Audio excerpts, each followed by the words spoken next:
One battle in 1525 shattered centuries of medieval warfare. Knights who had ruled Europe for generations suddenly became powerless. This is the incredible story of the Battle of Pavia, the day warfare changed forever. In the freezing, mist-shrouded dawn of February 24, 1525, on the flat plains of northern Italy, two worlds stood on the precipice of an ideological and technological abyss. Just outside the ancient brick walls of the city of Pavia, inside the grand, enclosed hunting park of Mirabello, over 30,000 men prepared to slaughter one another for the destiny of Western civilization. On one side stood the undisputed titans of medieval warfare, the French gendarmes. These were not mere soldiers. They were the physical manifestation of a thousand-year-old aristocratic ideal. Clad from head to toe in articulated, hand-forged plate steel, mounted upon massive warhorses bred exclusively for violent shock tactics, and wielding heavy lances capable of splintering solid oak, the French chivalry was widely regarded as the most formidable offensive weapon on earth. To stand before a full-scale French cavalry charge was to invite the wrath of an unstoppable wall of iron and muscle.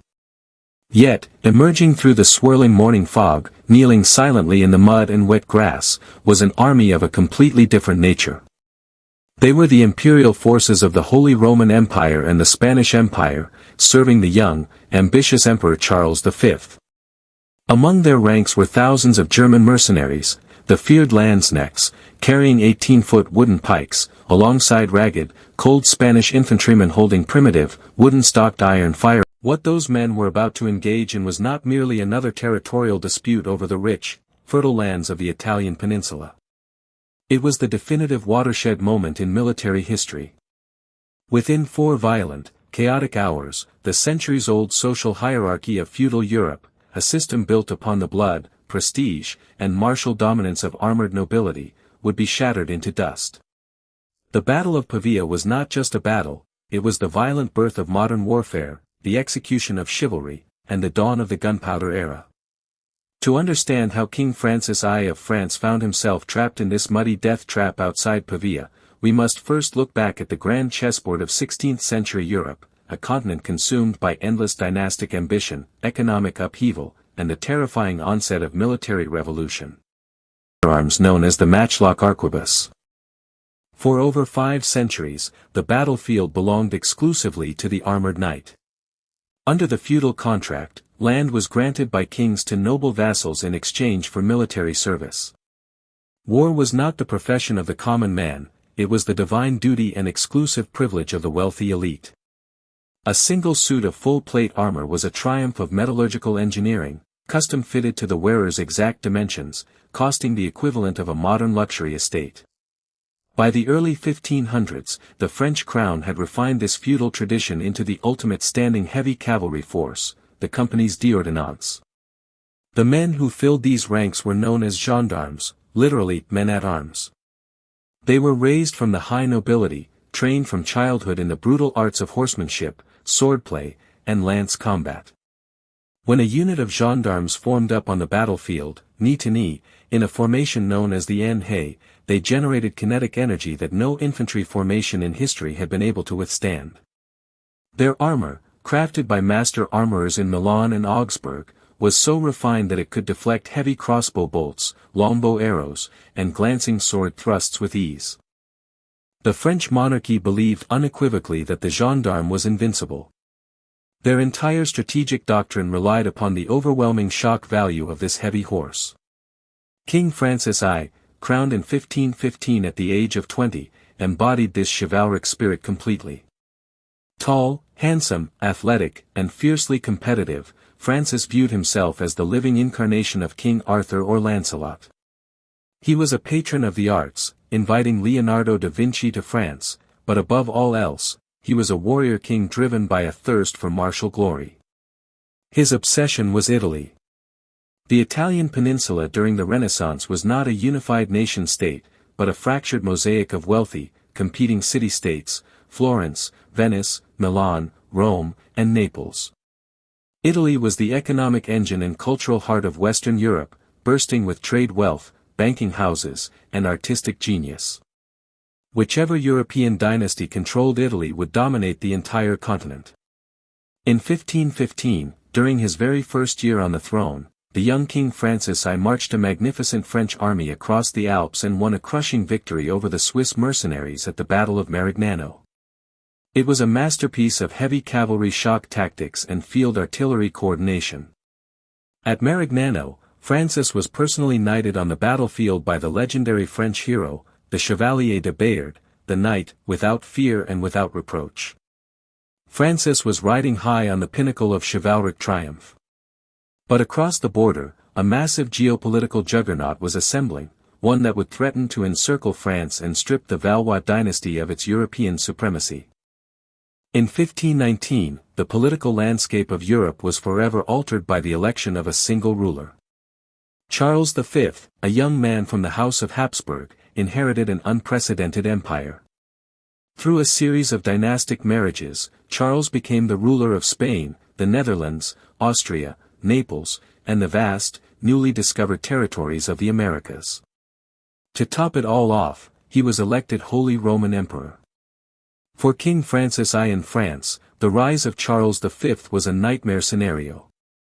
France was now completely surrounded by Habsburg territories. To the north lay the Spanish Netherlands, to the east, the Holy Roman Empire, to the south, Spain itself.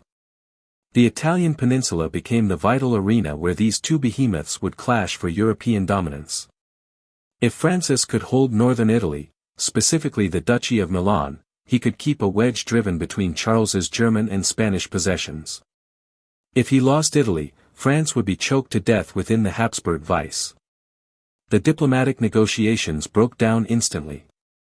Between 1521 and 1524, war erupted across multiple fronts. Money flowed like water from Italian and German banking houses, funding massive mercenary armies. But war in the Renaissance was changing rapidly. The sheer cost of maintaining armies had escalated dramatically, driven by a quiet, deadly technological evolution that was taking place in the foundries and blacksmith shops of Central Europe and Spain. For centuries, warfare had been dominated by shock and melee combat. But the introduction of gunpowder from Asia, refined by European metallurgists and chemists, was giving birth to a new class of weaponry. Cannon artillery had already proven its worth by battering down the medieval stone castles of the Hundred Years' War. But artillery was heavy, slow to move, and expensive to produce. What the battlefield truly lacked was an infantry firearm, a weapon small enough to be carried and operated by a single soldier, yet powerful enough to punch through thick steel armor at medium range. To fully appreciate the revolution that took place at Pavia, one must understand the mechanics and social implications of early firearms. The arquebus was a smoothbore, muzzle-loading long gun. It measured about 3 to 4 feet in length and weighed between 10 to 15 pounds. Its operation was remarkably simple, yet brutally effective. A soldier would pour a pre-measured amount of black gunpowder down the iron barrel, follow it with a wadding of cloth or paper, and then drop a round lead ball into the muzzle. Using a wooden ramrod, he would pack the charge tightly at the breech. To fire the weapon, the gunner used a matchlock mechanism, a curved piece of iron called the serpentine, which held a slow-burning cord soaked in potassium nitrate. When the trigger was pulled, the serpentine brought the glowing, lit match down into a small pan filled with fine priming powder. The priming powder ignited, sending a flash of fire through a tiny touch hole into the main chamber, detonating the main charge and propelling the heavy lead ball down the barrel at supersonic speeds. Enter the matchlock arquebus. By modern standards, the arquebus was crude. Its effective range was limited to less than 100 yards.